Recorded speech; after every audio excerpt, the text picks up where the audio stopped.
Okay, recording on. Hello भाई लोग, मेरा नाम है गौतम कुमार और आज मैं आपके लिए लेके आया हूँ हिस्ट्री ऑफ इंडियन रेलवे। तो मैं इससे पहले आपके लिए इसका पार्ट 1 मैं आपके लिए ला चुका हूँ। मैं उम्मीद करता हूँ कि आप लोग उसे देख लिया होगा। तो इससे पहले पार्ट 1 में हमने काफ़ी सारे क्वेश्चंस डिस्कस किए थे और ये उसका पार्ट 2 है। तो हम लोग इसमें भी काफ़ी सारे क्वेश्चंस डिस्कस करने वाले हैं। ये बहुत ही ज़्यादा इंपॉर्टेंट है क्योंकि आपको पता है कि अभी DFCIL का एग्ज़ाम आने वाला है। तो भाई उसमें हिस्ट्री ऑफ इंडियन रेलवे पूछेगा ही पूछेगा, आप कुछ भी कर लो, ठीक है ना। तो ये चलिए हम लोग शुरू करते हैं आज के पहले क्वेश्चन से कि हम लोग इसमें आज भी काफ़ी सारे क्वेश्चन डिस्कस करने वाले हैं। तो आज का हमारा पहला स्लाइड है, आइए देखते हैं क्या है। पहला है, भारतीय रेलवे में 69 डिवीजन मंडल हैं। मतलब कि जो हमारा जो भारतीय जो रेल है ना, देखो आपको तो पता है कि भाई यहाँ पर 18 जोन है, ठीक है ना। वो जो वहाँ जो 18 जोन है, वो 18 जोन को भी हमने 69 डिवीजनों में बांट रखा है। मतलब कि भारतीय रेल में 69 डिवीजन है, मतलब 69 मंडल हैं। आगे बढ़ते हैं। जैसा आपको पता है कि भारतीय रेल को 18 जोन में बांटा गया है। जैसे कि मैंने अभी बताया कि इससे पहले हमारे यहाँ 17 जोन हुआ करता था और अब जाके एक रेलवे जोन बढ़ गया है। तो अब मिला के 18 रेलवे जोन हो गया है। पहले 17 था लेकिन अब 18 हो गया है। आगे बढ़ते हैं। हमारा अगला है, रेलवे में भर्ती हेतु रेलवे में रिक्रूटमेंट के लिए 21 रेलवे बोर्ड बनाए गए हैं। ये ऐसा पहले होता था ना, ये पहले जितने भी अलग अलग जो रेलवे का बोर्ड थे वो सब के सब अपना अलग अलग एग्ज़ाम कंडक्ट करते थे। तो जिससे एम्प्लॉयमेंट का चांस बहुत ज़्यादा बढ़ जाता था। अब है कि सब कुछ सेंट्रलाइज हो गया है, अब केवल एक एग्ज़ाम है, अब उसी से हर जगह बहाली होगा। तो इससे इससे रिक्रूटमेंट चांस बहुत ज़्यादा कम हो गया है। खैर जो भी है, जैसा है चल रहा है, ठीक है। रेलवे में भर्ती हेतु 21 रेलवे जोन बनाया गया है। मतलब कि जो जहाँ से भरता है उसका पोस्टिंग अपने खुद के रेलवे जोन में होगा। बस ये उसी के लिए है। आगे बढ़ते हैं। हमारा अगला है, तो आप मुझे बताइए, मत आप केवल पढ़िए, पढ़ते चलिए मेरे साथ। अभी नया रेलवे जोन दक्षिण तटीय रेलवे है जिसका मुख्यालय विशाखापट्टनम में है और यह 2019 को बनाया गया। जैसा कि मैंने अभी आपको बताया कि अब से पहले, मतलब कि 2019 से पहले हमारे देश में 17 रेलवे जोन थे, लेकिन उसके बाद एक और रेलवे जोन को बढ़ा दिया गया। वो कौन सा रेलवे जोन था? वो है दक्षिण तटीय रेलवे। दक्षिण तटीय रेलवे हमारा अभी का नया रेलवे जोन है जिसे अभी नया नया 2019 में बनाया गया है और इसका मुख्यालय रखा गया है विशाखापट्टनम में। इसका मुख्यालय कहाँ पर रखा गया है? तो इसका मुख्यालय रखा गया है विशाखापट्टनम में। चलिए आगे बढ़ते हैं। तो देखिए हमारा अगला है, आप मुझे बताइए कि भारतीय रेलवे का जो प्रतीक है, मतलब जो लोगो है, उसमें कितने तारे बने हुए हैं। जो भारतीय रेलवे है ना, उसमें एक हाथी ललटेन लिए हुए है और चारों तरफ बहुत सारे स्टार्स हैं। तो वो नंबर ऑफ स्टार कितने हैं मुझे बताइए। तो उसमें कुल मिला के 17 स्टार बने हुए हैं उस लोगो में। आगे बढ़ते हैं। अगला है, 16 अप्रैल को रेल दिवस मनाया जाता है। तो देखिए हम लोग हमेशा हर साल 16 अप्रैल को हम लोग रेल दिवस के रूप में मनाते हैं।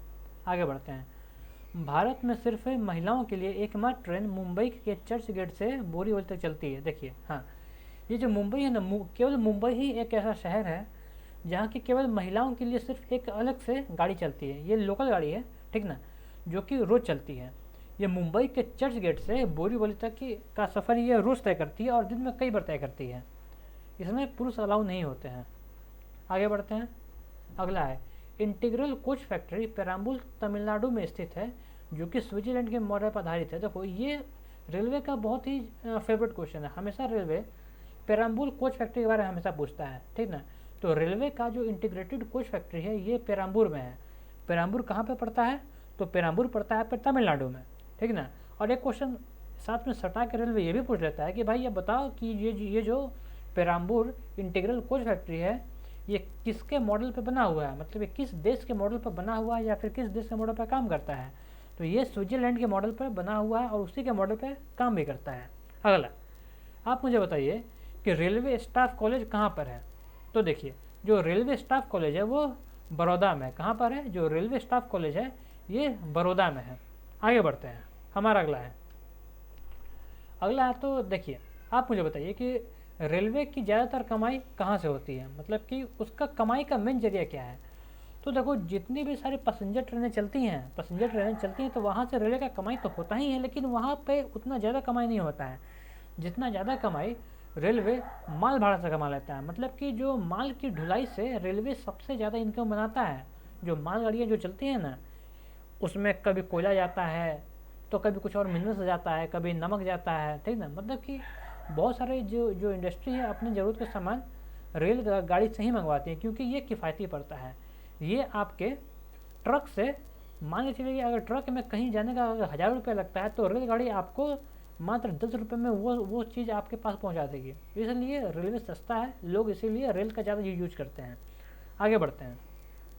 तो आप मुझे ये बताइए कि रेलवे सुरक्षा बल मतलब आरपीएफ का गठन कब किया गया?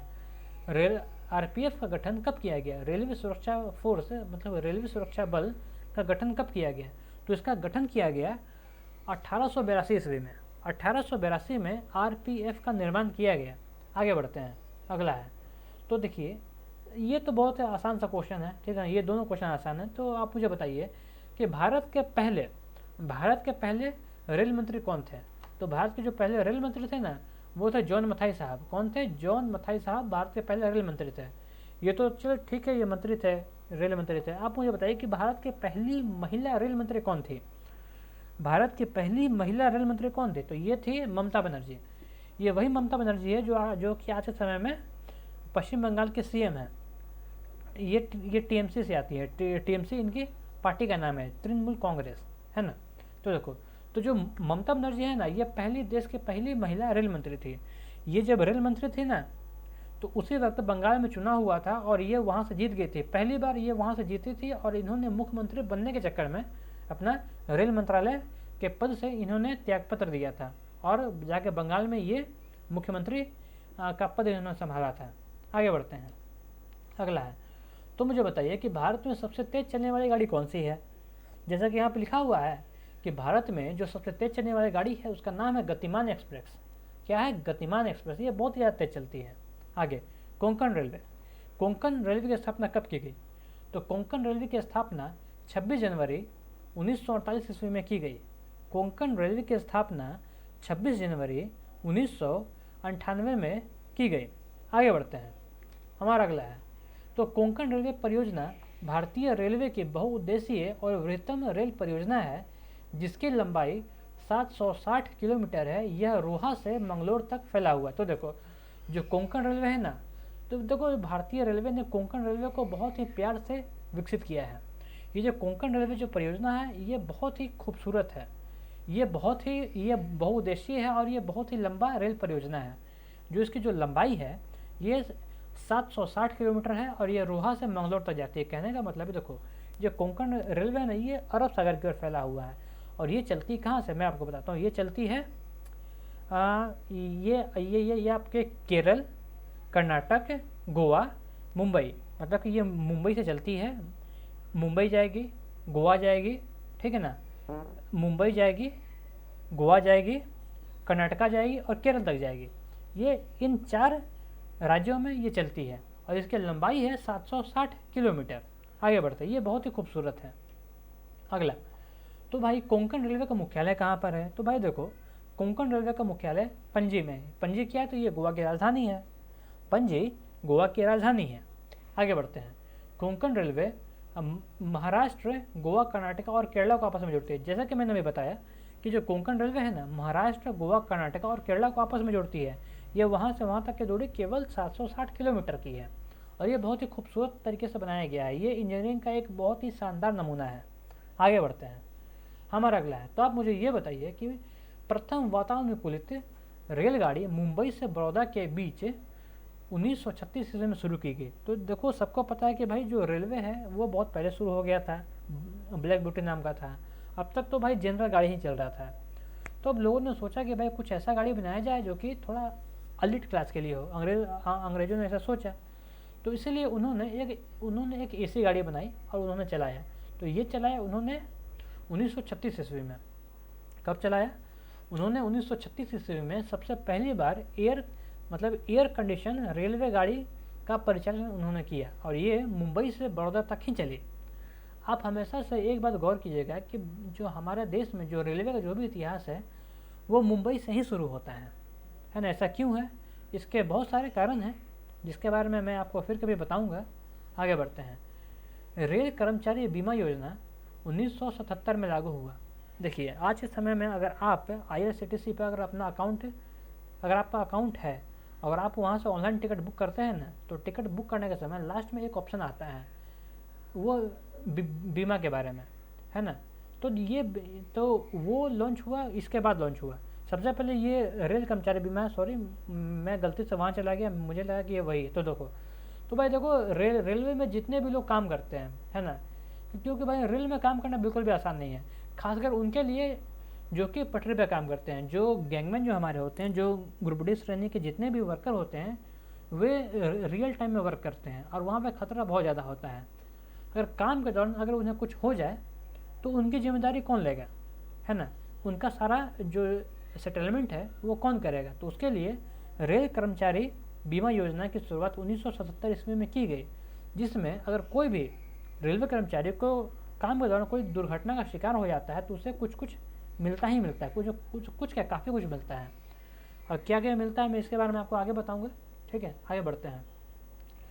रेल यात्री बीमा योजना 1994 में शुरू किया गया। मैं इसके बारे में मैंने आपको मैं पहले बता रहा था, ये वही है, ठीक ना। तो भाई देखो, इससे पहले तो भाई कर्मचारी बीमा योजना शुरू हो गया। अगर आपके पास IRCTC अकाउंट है, अगर आप रेलवे का टिकट ऑनलाइन बुक करते हैं, तो आपको एक सेक्शन आता होगा, एक चेकबॉक्स आता होगा कि आप बीमा लेना चाहते हैं। भाई 49 रुपये में भाई एक तरफ का बीमा मिलता है अभी के समय में, ठीक ना। तो ये शुरुआत किया गया 1994 ईस्वी में। इसका फ़ायदा क्या होता है? इसका फ़ायदा बस ये होता है कि मान लीजिए कि अगर आप, ऐसा ना हो, मैं तो यही चाहता हूँ कि देखिए, आप लोग देखते होंगे कि आए दिन रेल दुर्घटनाएं होती रहती हैं। कभी रेल पटरी से उतर गया, तो कभी भाई ट्रेन में आग लग गया, कभी वहाँ पे कभी कोई वहाँ पे विस्फोटक सामान के वजह से वो ट्रेन उड़ गया। तो वैसे समय में जो लोग अपने जान से हाथ धोते हैं ना, तो ये रेलवे बीमा वहाँ पर काम आता है। जो लोगों ने अपना बीमा लिया होता है, तो उन लोगों को मुआवजे के तौर पर एक मोटी राशि दी जाती है, और उसके साथ में अगर कुछ ऐसा हुआ तो भाई एक जॉब भी ऑफर होता है, ठीक है ना। आगे बढ़ते हैं, हमारा अगला है। तो आप मुझे ये बताइए कि दक्षिण पूर्व रेलवे को ब्लू चिप कहा जाता है। ये बताइए कि आप देख ही रहे हैं, जो दक्षिण पूर्व रेलवे है ना, उसे हम लोग ब्लू चिप के नाम से जानते हैं। आगे बढ़ते हैं, हमारा अगला है। तो देश में उत्तर रेलवे की लंबाई सबसे अधिक है तथा पूर्वोत्तर सीमांतर रेलवे की लंबाई सबसे कम है। ये तो जाहिर सा बात है। देखो, जो उत्तर रेलवे है ना, उत्तर रेलवे की लंबाई सबसे ज़्यादा है, बहुत ज़्यादा ये डिस्टेंस ट्रेवल करती है। और जो पूर्वोत्तर सीमांतर रेलवे है, इसकी लंबाई बहुत ही ज़्यादा कम है। कितनी है मैं आपको बताऊंगा, ठीक है ना। रेलवे मार्ग की कुल लंबाई बताइए। जो हमारे देश में रेलवे मार्ग की कुल लंबाई कितनी है, मतलब कि टोटल कितने किलोमीटर का जो हमने ट्रैक डाल रखा है जिस पे गाड़ी ऑपरेट करती है। तो ये है 69,182 किलोमीटर। 69,182 किलोमीटर की रेलवे लाइन हम लोगों ने डाल रखी है, जिस पर कंटिन्यू ट्रेन का परिचालन होता है। आगे बढ़ते हैं, हमारा अगला है। तो देखिए, देश का सबसे लंबा रेल सड़क पुल बोगीबिल है, जिसकी लंबाई 4.9 किलोमीटर है तथा यह ब्रह्मपुत्र नदी पर बना हुआ है और यह असम को अरुणाचल प्रदेश से जोड़ता है।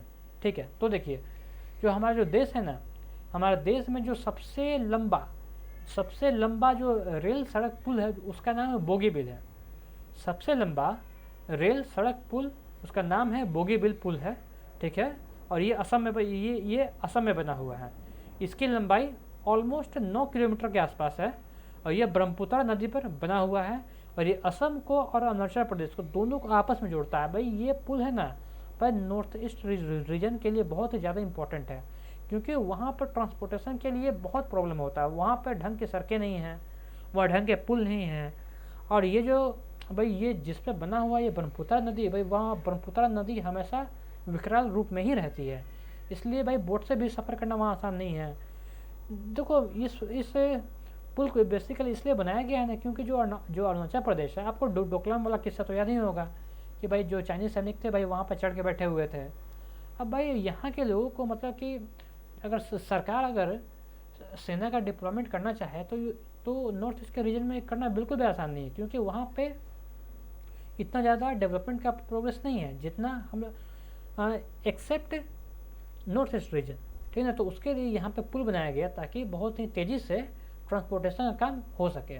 ठीक है, आगे बढ़ते हैं। और क्या है, ओहो, ये हमारा ये ख़त्म हो गया, तो ठीक है। अच्छा, ये तो हमारा ख़त्म हो गया है, तो ठीक है, आज के लिए हम यहीं पे ये वीडियो ख़त्म करते हैं। तो आप मुझे प्लीज़ बताइए कि आपको हमारे सेशंस कैसे लग रहे हैं। अच्छे लग रहे हैं फिर भी बताइए, बुरे लग रहे हैं फिर भी बताइए। आइए और आप आके कमेंट कीजिए कि एक्चुअल में आप क्या चाहते हैं हमसे और आपके क्या क्या एक्सपेक्टेशंस हैं। चलिए ठीक है, तब तक के लिए गुड बाय, हमारे साथ बने रहिए। ठीक है।